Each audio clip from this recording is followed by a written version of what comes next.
여러분 다들 어렵다, 힘들다 하고 할 때가 하나님을 믿는 우리들에게는 전혀 다른 의미를 갖는다는 것을 꼭 기억하시기 바랍니다.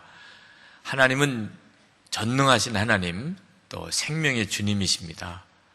하나님을 믿을 때는 두려운 일과 염려가 없게 되는 거죠. 어렵다, 또 힘들다고 하는 때가 하나님을 믿는 믿음 안에서는 기적의 때가 됩니다. 저는 제 짧은 생애지만 지금까지 살아오는 동안에 아주 힘들고 어려웠던 고비들이 다 한결같이 간증의 때였고 기적을 경험하는 때였습니다. 그러므로 어려운 일이 닥쳐온다고 생각할 때, 그때 믿음 안에서는 사실 가슴 설레는 순간이기도 합니다. 하나님의 또 놀라운 일을 경험하는 때가 되었구나. 여러분, 그 믿음으로 승리하시기를 축복합니다. 우리가 하나님의 역사를 경험하려면 반드시 믿음으로 하나님께 먼저 올려드리는 일이 필요합니다. 우리가 힘들다고 또 어렵다고 하나님이 우리의 삶 속에 역사하시는 게 아닙니다. 이렇게 힘들고 어려운데 왜 하나님은 역사 안 해주시나? 하나님은 힘들고 어려운 사람들에게 역사하는 것이 아니기 때문에 그렇습니다. 하나님의 역사는 믿음으로 반응하는 사람에게 역사하시는 겁니다. 그러므로 여러분이 어떤 처지와 형편이 되든지 간에 특히 어려울 때 여러분이 먼저 믿음을 하나님께 보여드려야 합니다. 우리가 하나님께 믿음을 보여드리는 것 중에 놀라운 것이 믿음을 입으로 고백하는 것입니다. 성령의 충만함을 받으면 제일 먼저 변화되는 것이 내 말하는 것이 달라집니다. 오순절 마가다락방에 성령이 임했을 때 5절부터 13절까지 보면 그들이 방언을 했다고 나옵니다. 말이 달라진 거죠. 그리고 그것으로 인해서 주위의 사람들이 깜짝 놀라지 않았습니까? 저들이 어떻게 우리 방언으로 말을 하나? 근데 오늘 읽은 본문 말씀에 14절부터 36절까지에도 보면 베드로가 유명한 설교를 합니다. 근데 베드로는 이런 설교를 할 만한 사람이 아니었어요. 베드로는 사실 알고 보니까 대단한 겁장이었지 않습니까? 예수님이 십자가에 지시러 가실 때 베드로는 예수님하고 자기가 같이 그 십자가를 지게 될까봐 그는 예수님하고 관계를 끊기를 원했을 정도로 대단히 겁장이었습니다. 자기는 예수님과 아무 상관이 없다고 그렇게 말했던 사람이죠. 3번씩이나 그랬잖아요. 마지막에는 저주하면서까지 그랬을 정도니 베드로가 얼마나 용기 없는 사람이었습니까? 그런 베드로가 놀라운 설교를 하고 있는 겁니다. 성령이 임했기 때문이죠. 그러니까 성령이 임하면 그러면 말이 달라집니다. 믿음의 말을 하게 됩니다. 여러분, 너무 사람이 말이 많아도 너무 가벼워 보이죠? 결코 좋은 일은 아니긴 합니다만 또 너무 말이 없는 사람도 문제예요. 예수를 믿고 하나님의 자녀가 되었다 그러면서도 너무 표현이 없고 말이 없이 가만히 있는 사람도 정상적이지 않습니다. 성령의 역사는 흔히 불의 역사에 비유가 되는데 불과 같이 성령님이 내 마음속에 임하여 계신 사람이 어떻게 가만히 있을 수 있겠습니까? 그 안에 뜨거운 역사가 없으니까 가만히 있는 거죠. 오늘 하나님께서 여러분 가운데 성령의 놀라운 역사로 여러분의 속에서부터 믿음의 고백이 터져 나오는 역사가 일어나기를 축복합니다. 베드로의 설교를 읽어보면 야, 이건 진짜 기적이구나. 성령의 역사구나. 그렇게 느껴집니다. 성령님이 아니면 할 수 없는 설교를 베드로가 하고 있는 겁니다. 베드로는 예수님이 부활하셨다는 사실을 설교하고 있는데 시편 16편, 시편 100편에 다윗의 고백을 인용하면서 다윗이 예수님의 부활에 대하여 이미 예언하였다는 것을 설교하고 있어요. 베드로는 사실은 무식한 어부입니다. 그는 성경을 연구하는 사람이 아니었어요. 베드로로서는 도무지 스스로가 깨우칠 수 없는 일을 지금 설교를 하고 있는 겁니다. 베드로는 다윗이 이미 1000년 전의 사람이었음에도 불구하고 예수님을 만났었다는 사실에 대해서 증거하고 있습니다. 25절에 보면 내가 항상 내 앞에 계신 주를 배웠으며 그가 내 우편에 계시도다. 이 다윗의 고백입니다. 다윗은 이미 예수님을 만났어요. 1000년 전에 이미 예수님을 만났어요. 예수님은 창세 때부터 하나님과 같이 계셨죠. 그 다윗이 그 예수님을 만난 겁니다. 27절, 28절에는 예수님의 부활에 대한 예언을 다윗이 이미 했어요. 이는 내 영혼을 음부에 버리지 아니하시며 주의 거룩한 자로 썩음을 당치 않게 하실 것이미로다. 여기에서 내 영혼이라는 것은 다윗의 영혼이 아니고 예수 그리스도의 영혼을 말하는 것입니다. 이 일을 다윗이 이미 예언했다는 것을 베드로가 강력하게 증거하고 있는 거예요. 어떻게 알았을까요? 베드로가 성령께서 그것을 깨우쳐 주신 거죠. 자, 성령께서 임하셔서 이제 베드로가 강력한 예수님의 부활의 설교자가, 증언자가 되는데, 근데 베드로의 설교의 위대한 것은 그가 단순히 예수님이 죽었다가 다시 살아나셨다는 사실을 증거하는 데 있지는 않았습니다. 우리가 세상에 나가서 예수님은 죽었다가 다시 살아나셨다고 부활의 예수님을 증거해도 세상 사람들이 별로 반응이 없어요. 그러냐? 너는 그렇게 믿냐? 그러면 그렇게 믿어. 그러고 넘어가요. 아니라고 말하는 사람도 없고 정말 그러냐고 묻는 사람도 없어요. 사람들은 관심이 없습니다. 예수님이 부활하셨다면 뭐 그랬냐 이렇게 하고 넘어가는 거죠. 그런데 베드로의 설교에는 역사가 있었어요. 베드로가 설교하고 나니까 그날 3,000명이 회개하고 주께로 돌아오는 역사가 일어났습니다. 도대체 베드로의 설교에 어떤 능력이 있었기에 그런 일이 일어날 수 있었을까요? 그것은 베드로가 단순히 예수님이 죽었다가 다시 살아나셨다는 것을 설교했을 뿐만 아니고 그 부활하신 예수님께서 우리에게 성령을 부어주셨다. 그래서 지금 우리에게 성령이 충만하게 임하여 있고 그것을 여러분들이 보고 듣고 있는 것이라고 증거했기 때문에 역사가 일어난 겁니다. 32절, 33절 말씀을 보면 이 예수를 하나님이 살리신지라 우리가 다 이 일의 증인이로다. 하나님이 오른손으로 예수를 높이심에 그가 약속하신 성령을 아버지께 받아서 너희가 보고 듣는 이것을 부어주셨느니라. 베드로는 신학적인 논쟁을 하고 있는 게 아닙니다. 예수님이 부활하셨다 안 하다. 베드로는 증언을 하고 있는 거예요. 자기가 보았다는 겁니다. 부활하신 예수님을 보았다는 거예요. 여기까지만 해도 사람들이 그러냐 이렇게 넘어갈 만도 한데 사람들이 그냥 넘어갈 수 없는 이야기를 하고 있는 겁니다. 그것은 그 예수님이 우리에게 성령을 부어주셨다. 그래서 성령 하나님이 지금 우리 안에 와 계시다. 그것을 지금 여러분들이 보고 듣는 것 아니냐고 증거할 때 사람들이 깜짝 놀라게 됩니다. 성도 여러분, 오늘 우리가 살고 그리고 세상을 살릴 길이 바로 여기에 있는 거예요. 여러분, 베드로만 그렇습니까? 베드로에게만 예수님이 오셨고 그리고 성령의 역사가 있는 겁니까? 우리 모두가 그런 거 아닙니까? 우리에게 예수님께서 성령님으로 오시지 않았습니까? 우리가 그것을 세상에 나가서 담대하게 증거하는 것입니다. 예수님은 부활하셔서 지금 우리 가운데 계신다. 내 안에 오셨다. 내가 사는 것은 예수님으로 사는 것이라고 우리가 세상에 나가서 증거하게 될 때부터 하나님의 역사가 나타나는 것입니다. 세상 사람이 언제 교회와 그리스도인들에게 관심을 보이겠습니까? 우리가 돈을 많이 벌면 관심을 보일까요? 우리가 세상에서 공부를 많이 하고 성공하면 그럴까요? 우리가 큰 예배당을 지으면 세상 사람들이 관심을 보일까요? 그렇지 않지요. 세상적인 것을 가지고는 세상 사람들이 교회와 그리스도인들에게 관심을 가질 것이 없어요. 세상에 다 있는 것이니까.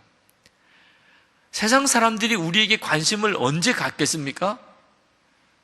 예수님께서 지금 나와 함께 계시고 지금 예수님께서 나를 통해서 역사하신다는 것을 우리가 담대하게 증거하게 될 때 비로소 세상 사람들이 우리들에게 관심을 갖게 되는 것입니다.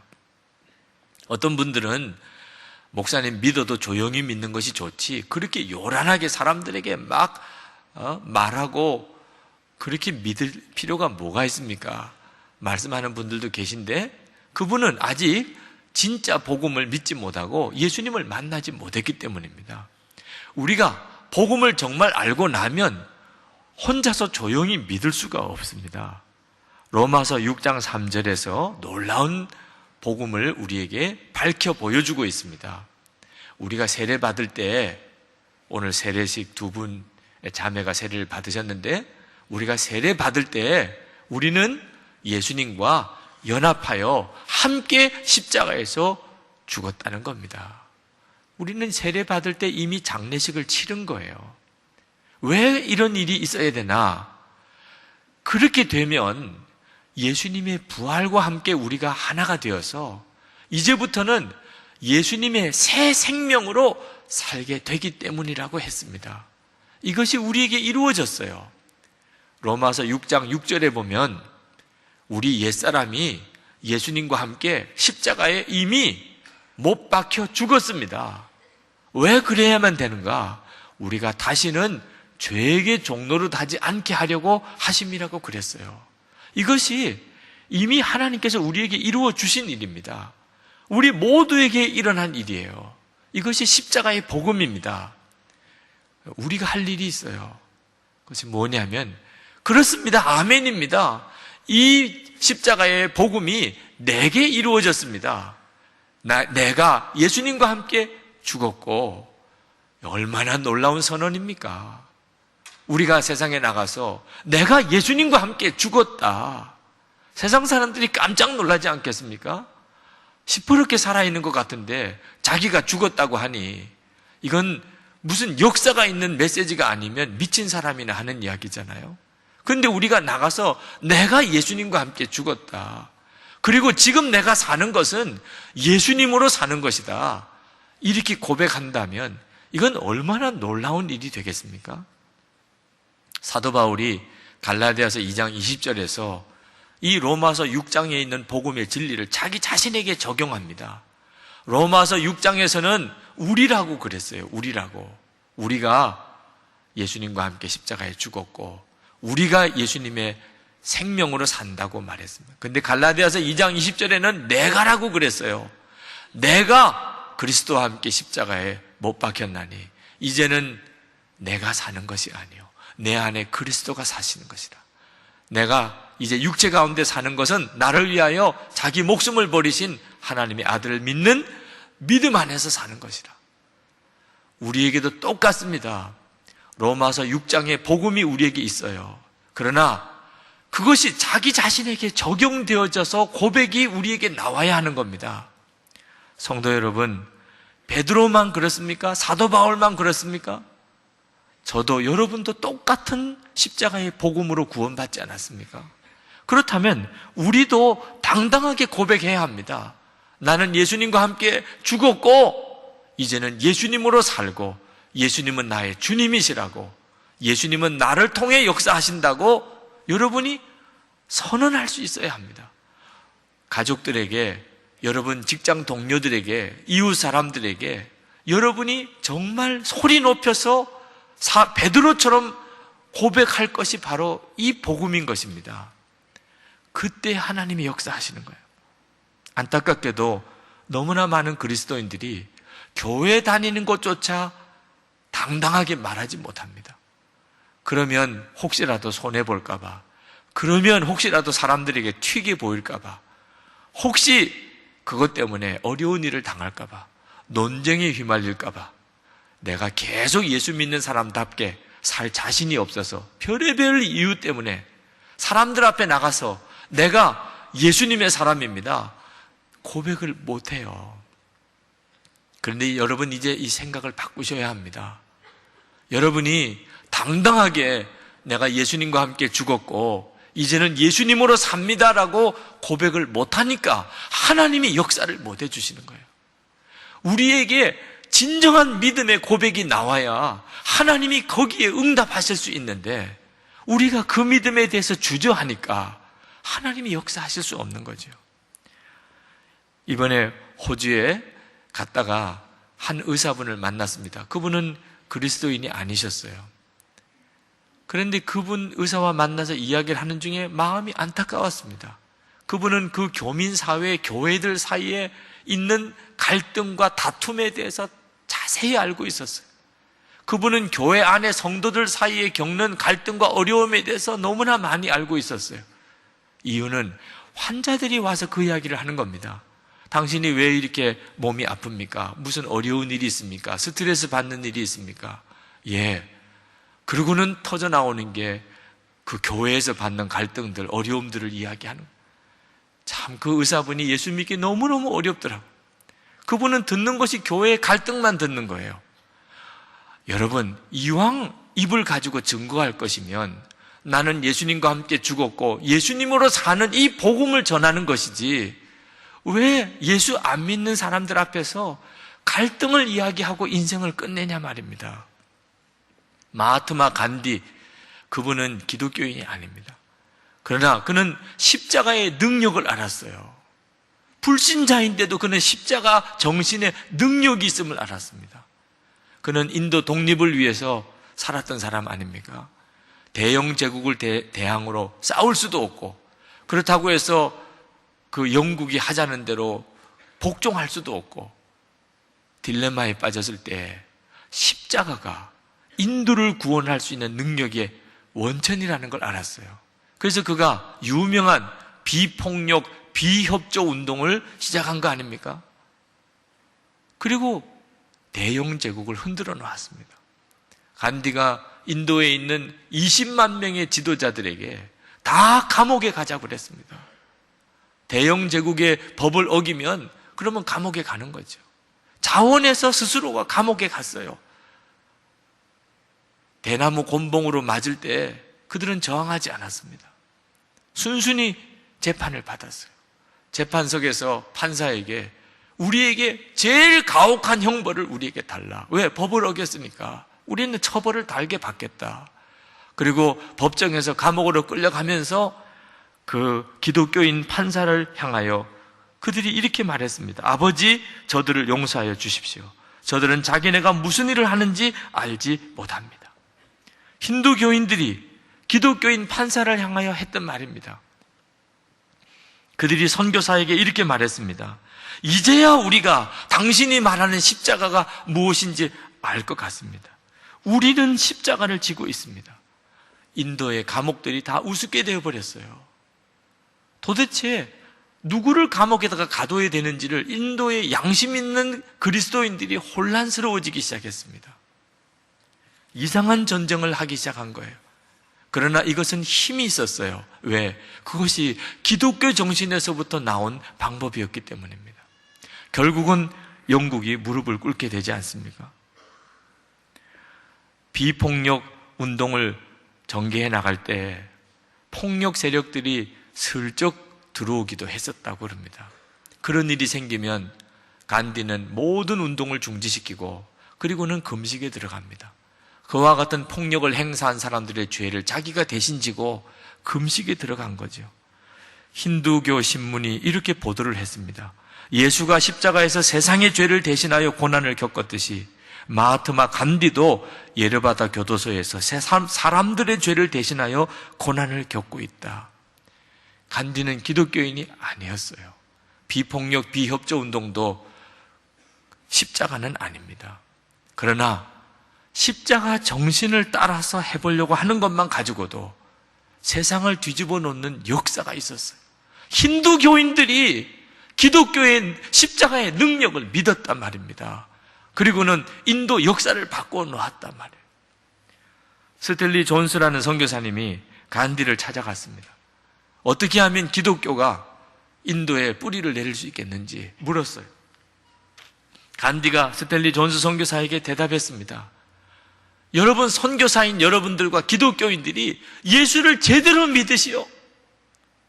당신들이 예수처럼 사시오. 기독교의 정신의 핵심은 사랑이지 않습니까? 당신들이 진짜 사랑의 삶을 사시오. 그러면 기독교는 인도에 얼마든지 뿌리를 내릴 수가 있습니다. 여러분, 놀라운 이야기 아닙니까? 유력한 힌두 교인이 기독교인들에게 말하는 겁니다. 당신들이 진짜 기독교인이 되면, 그러면 얼마든지 인도에 통합니다. 저는 신학교 다닐 때 기독교가 한국에 토착화가 되려면, 그러면 한국에 있는 종교들을 배워야 하고, 그리고 그 가르침을 따라야 한다고 그렇게 저는 배웠어요. 그러나 아니었습니다. 그럴 필요가 없어요. 우리가 예수님을 제대로만 믿으면 얼마든지 한국에 토착화된 기독교가 섭니다. 나는 예수님과 함께 죽고 예수님으로 사는 이 복음의 진리를 우리가 진짜 믿고 그렇게 선포할 수 있다면 어디든지 다 통해요. 우리가 세상에 통하는 기독교인과 교회가 되려고 세상을 배우고 닮으려고 할수록 우리는 오히려 더 버림을 받게 됩니다. 예수님의 십자가의 복음은 보편적인 것이에요. 여러분, 우리가 진짜 예수님 안에서 죽고 예수님으로 사는 자가 된다면 우리는 어느 누구에게나 영적인 영향력을 끼칠 수가 있게 됩니다. 우리 민족을 살려내는 사명을 감당할 수가 있단 말입니다. 우리에게는 엄청난 보화가 있어요. 십자가의 놀라운 능력이 우리 모두에게 주어졌습니다. 그러나 안타깝게도 그것을 한 번도 제대로 누리고 살지 못하고 인생을 끝내는 거예요. 성도 여러분, 두려워하지 말고 부활의 예수님, 그리고 지금도 살아계신 예수님, 지금 우리가 예수님과 함께 십자가에서 이미 죽었고 이제는 내가 예수님으로 사는 이 진리를 증거해 보시기 바랍니다. 여기에 여러분의 남은 인생을 걸어 보시기 바랍니다. 하나님은 정말 살아계시고 우리의 믿음에 응답하시는 것을 여러분이 경험하시게 될 겁니다. 스텔리 존스 선교사님이 사서전을 쓰셨는데 순례자의 노래라고 하는 책을 썼습니다. 그 책 속에 인도의 개종자였던 베누고팔이라고 하는 분에 대한 이야기를 썼습니다. 이 베누고팔은 형의 인도를 받아서 선교사님의 집회에 참석을 했다가 예수님을 영접했어요. 예수님을 영접하고 그날 저녁에 정말 예수님이 자기 마음에 와 계신 것 같은 느낌을 받았습니다. 집에 돌아가는 마차에서 예수님과 함께 있다는 강한 느낌을 받았어요. 이제 예수님 안에 자기가 있고 그리고 자기 안에 예수님이 와 계시다는 것을 정말 확신했어요. 그리고 그는 그 믿음을 가족들하고 자기가 일하는 일터에서 당당히 고백했습니다. 그는 철도 기술자입니다. 뉴델리의 철도 책임자가 되었어요. 그는 부하 직원과 고위 공무원들을 다 불러 모은 자리에서 그는 고백했습니다. 나는 그리스도인이 되었습니다. 저는 여러분에게 제가 더 나은 기독교인이 될 수 있도록 여러분의 도움을 요청합니다. 만약에 제가 기독교의 기준에 맞지 않는 어떤 모습을 보인다면 여러분이 언제든지 제게 말씀해 주시기 바랍니다. 그것이 여러분들이 저를 도와주는 일입니다. 그리고 며칠 뒤에 힌두교 직원 둘이 찾아왔어요. 베누고팔 씨, 오늘 베누고팔 씨의 얼굴의 안색이 좀 이상합니다. 무엇이 문제가 있습니까? 오늘 아침에 베누고팔 씨는 하나님과 기도하는 시간을 제대로 가지지 못했습니까? 그때 그 직원에게 너무나 감사하다고 그랬어요. 그 점을 지적해 주셔서 감사합니다. 베누고팔이라고 하는 사람은 정말 하나님의 도우심과 지혜로 탁월하게 자기의 맡겨진 일들을 감당할 수 있었습니다. 파키스탄과 인도가 극한 대립 속에 분리가 될 때, 그때 인도 철도 당국을 대표해서 파키스탄에 가서 단판을 지어서 인도 철도 당국의 서류를 가져와야 되는 일이 사명으로 주어졌어요. 인도에서 누구를 보낼까? 베누고팔이라는 이 사람을 보내자. 갔습니다. 결과는 엄청난 수확을 얻어가지고 왔어요. 필요한 서류는 다 찾아왔습니다. 배상금까지 받아가지고 왔어요. 도무지 그럴 수 있는 상황이 아닌 시절이었습니다. 인도 정부에서 놀랐어요. 어떻게 당신이 그와 같은 일을 해낼 수 있었습니까?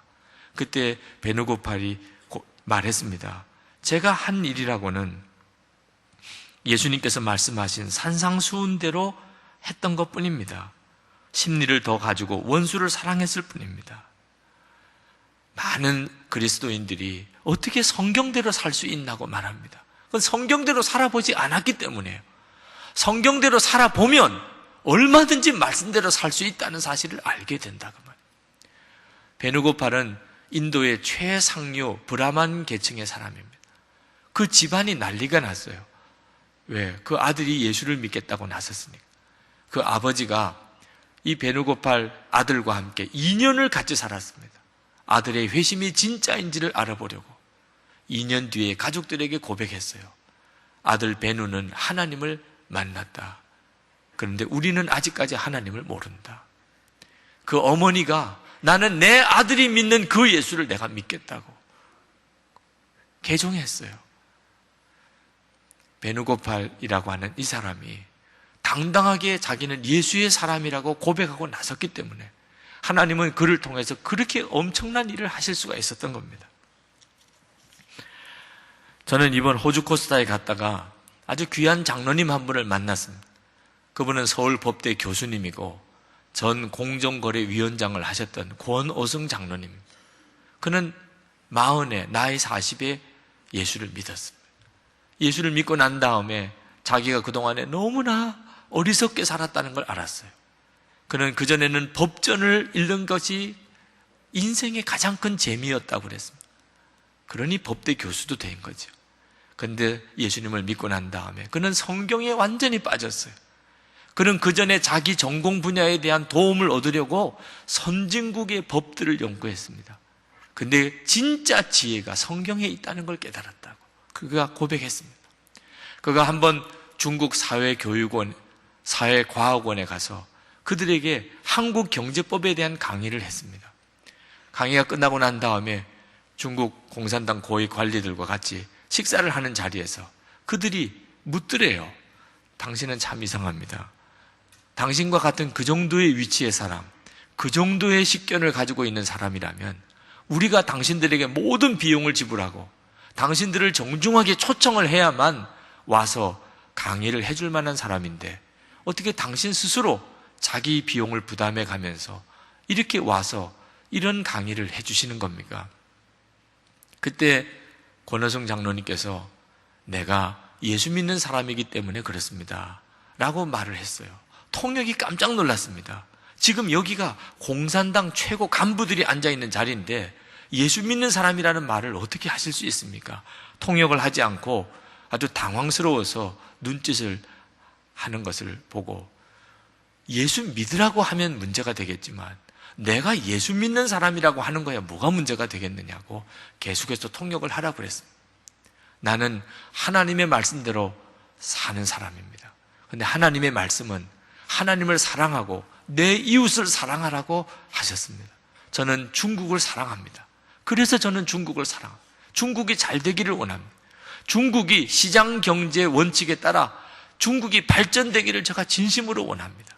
그것이 하나님의 뜻인 줄로 제가 알았기 때문에 제가 이렇게 와서 강의를 해드린 것입니다. 그 공산당 관리들이 다 감동을 받더라는 거예요. 당신은 다른 사람과 다른 것처럼 보였습니다. 그런데 예수를 믿는 사람이기 때문에 그랬다는 것을 이제야 이해하겠습니다. 그랬다는 거예요. 그 자리에 여자 간부들이 굉장히 많이 앉아있더래요. 근데 그들의 얼굴에 기쁨이 없더래요.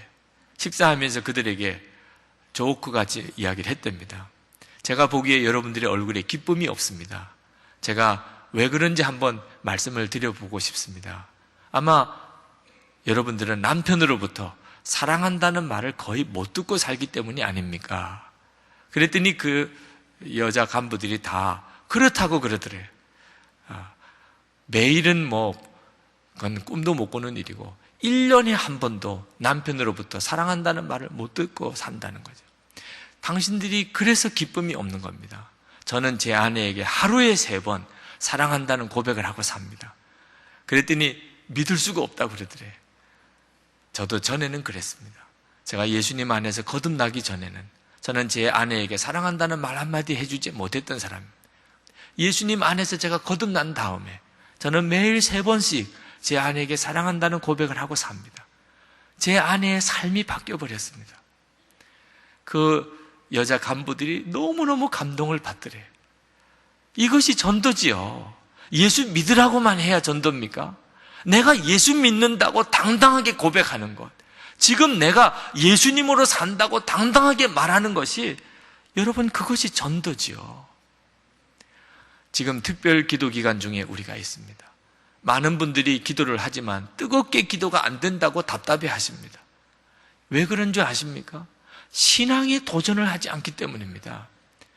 나는 예수님 안에서 이미 죽었다고, 그리고 예수님이 나를 통해서 사시는 것이라고 여러분들이 가족들에게, 친척들에게, 여러분 주위에 있는 사람들에게 여러분이 큰 소리로 당당하게 고백해 보십시오. 매일매일 기도가 뜨겁게 나오나 안 나오나. 여러분이 믿음으로 고백한 그대로 사라지기 위해서는 하나님의 능력이 필요한 것입니다. 여러분들이 그렇게 예수님은 지금 나를 통해서 역사하신다고 선언해 놓고 나면, 그러면 기도가 나오게 되어 있습니다. 그리고 하나님은 반드시 그 일에 대해서 책임을 지시는 것입니다.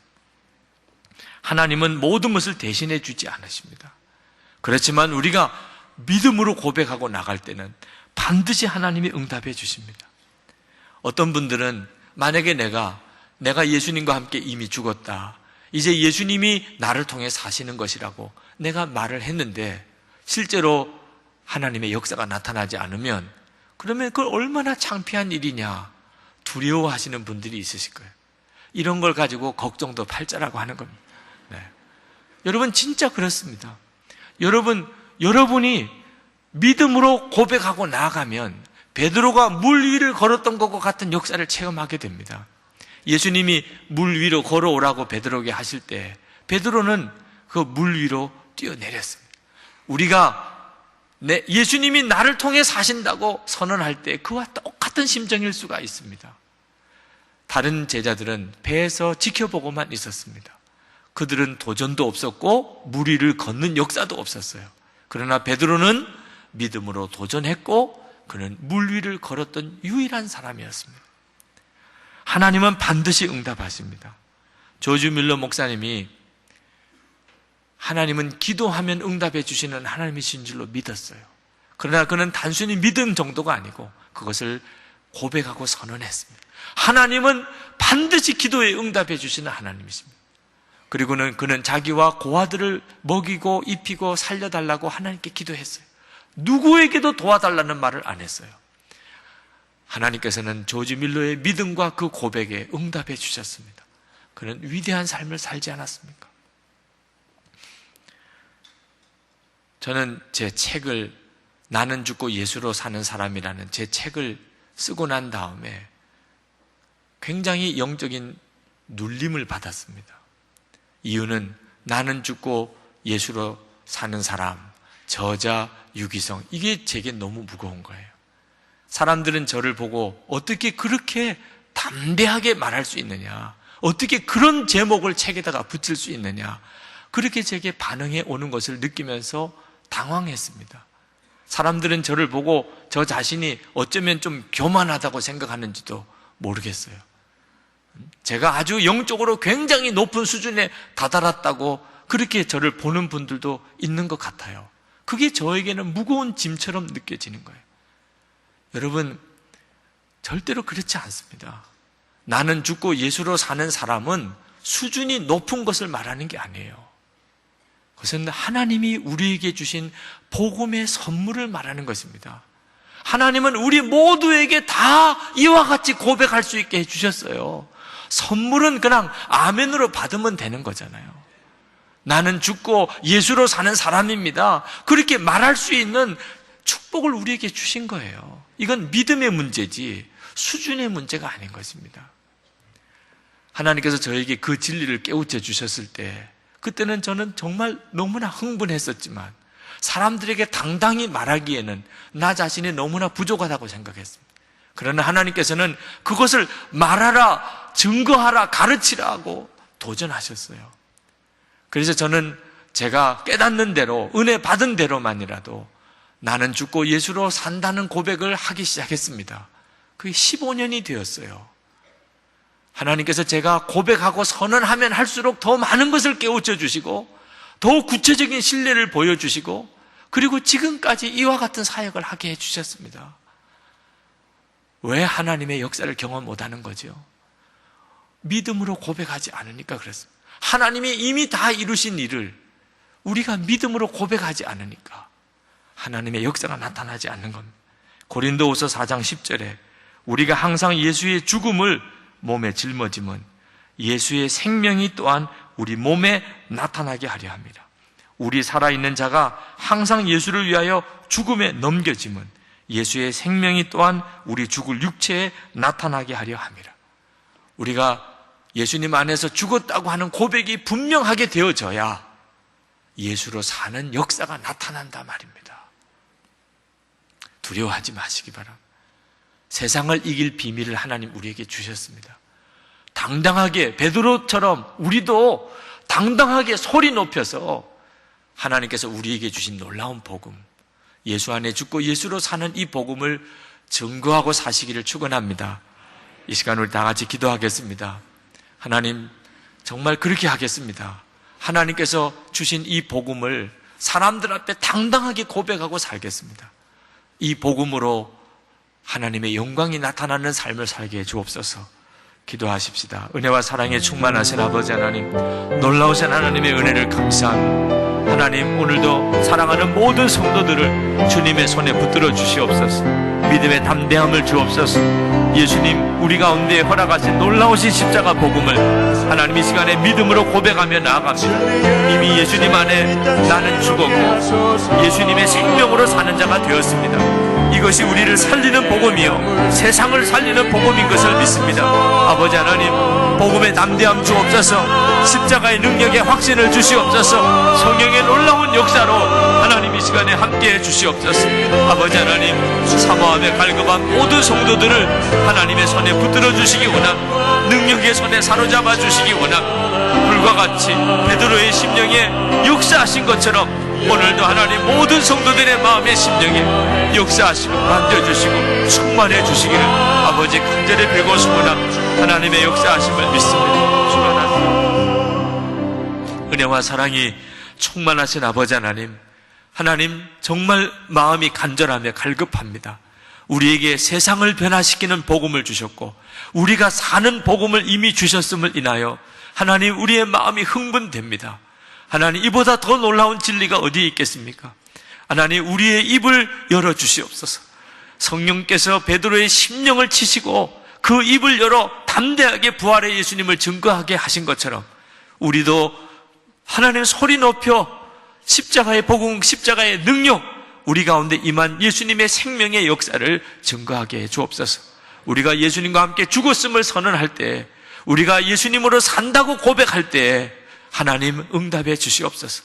하나님의 영광이 우리의 가정생활에, 우리의 직장 일터에, 우리의 사명의 삶 속에 교회를 통하여 놀랍게 나타나 주시옵소서.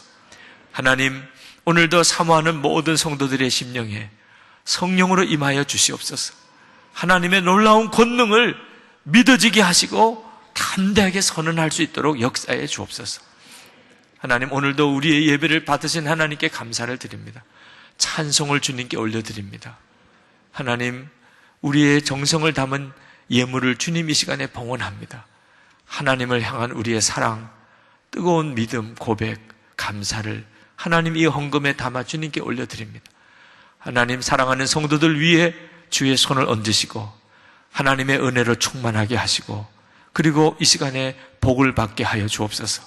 육신과 심령이 치유함을 받으며 하나님 그 가정과 자녀들이 복을 받으며 기업이 하나님 창대하게 일어나며 하나님 사명 감당할 힘이 있게 하여 주옵시고 성령의 권능으로 사명 감당하는 성도들 되게 해 주옵소서. 어렵다고 할 때, 다 안 된다고 할 때 하나님은 살아계심을 하나님 우리의 삶을 통하여 드러내시옵소서. 민족을 주의 손에 부탁합니다. 열방에 나가 있는 선교사님들을 주님의 손에 부탁합니다. 하나님 영광을 받으시옵소서. 예수님, 이 시간에 모든 심령 가운데 충만하게 임하여 주시옵소서. 예수 그리스도 이름으로 간절히 기도합나이다. 아멘.